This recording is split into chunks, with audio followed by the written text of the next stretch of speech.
స్థాపించాం. అంటే mother Teresa స్ఫూర్తితో. ఈ ట్రస్ట్ ముఖ్య ఉద్దేశం ఏంటంటే మన మండలంలో కానీ ఇతర మండలాల్లో కానీ పేద ప్రజలకు విద్య, ఆకలి, ఉపాధి, ఆరోగ్యం చూపించడమే మా ముఖ్య ఉద్దేశం. ఎందుకంటే ఇక్కడ చదివే పిల్లలంతా మారుమూరు ప్రాంతాల నుంచి వచ్చిన పిల్లలే. ఇక్కడికి వచ్చి చాలా దగ్గర 10-15 కిలోమీటర్ల దూరంకి ఇక్కడికి వచ్చి చదువుకుంటున్నారు.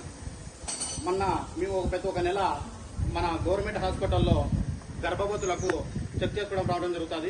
ప్రతి ఒక్క నెల వాళ్ళకి గర్భవతులకు పౌష్టికారం అందిస్తుంటాం. అంటే ఆ పౌష్టికారం అందించినప్పుడు ప్రతి ఒక్క నెల ఏదో ఒక గెస్ట్గా ఒక మంచి మండల లెవెల్ అధికారిని పిలిపించి ఆ రోజు మేము ప్రోగ్రామ్ స్టార్ట్ చేస్తుంటాం. అలాగే ఈ మంత్ మన కస్తూర్బా స్కూల్ ప్రిన్సిపాల్ మేడం గారు పిలవడం జరిగింది. మేడం వచ్చినప్పుడు మేడంకు నేను అడిగాను, ఏం మేడం మన స్కూల్లో ఏమి కావాలి, ఎందుకంటే ఈ స్కూల్ అంతా మహిళలు చదివే వాళ్ళు చిన్నపిల్లలే, వాళ్ళకు ప్లేట్స్ కావాలన్నా, గ్లాస్ కావాలన్నా, బుక్కులు కావాలంటే లేదు, అవన్నీ మనకు గవర్నమెంట్ ప్రొవైడ్ చేస్తుంది.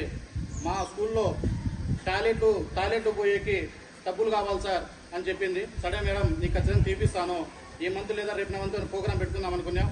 ఏమంటే నాకు ఈ రోజు టైం చిక్కడం వల్ల ఈరోజు మార్నింగ్ మేడం అడిగినందుకు ఫస్ట్ మీ మేడంకు ధన్యవాదాలు తెలియజేస్తున్నాం. స్పందించి సర్లే తీసుకొచ్చేయండి, పిల్లలకి ఉపయోగపడుతుంది కానీ దానివల్ల ఇవ్వడం జరిగింది. అలా జాబ్ చేస్తాం లేదో ప్రజాసేవ చేయాలి అంటే మన సంపాదనలో ఒక 20% అన్నా పేదవాళ్ళు పెట్టాలి. అంటే నాకు 100 రూపాయలు వస్తే 20 రూపాయలు పేద ప్రజలకు పెట్టాలని మా ముఖ్య ఉద్దేశం. దాని కారణం వల్ల ఈ ట్రస్ట్ స్థాపించడం జరిగింది.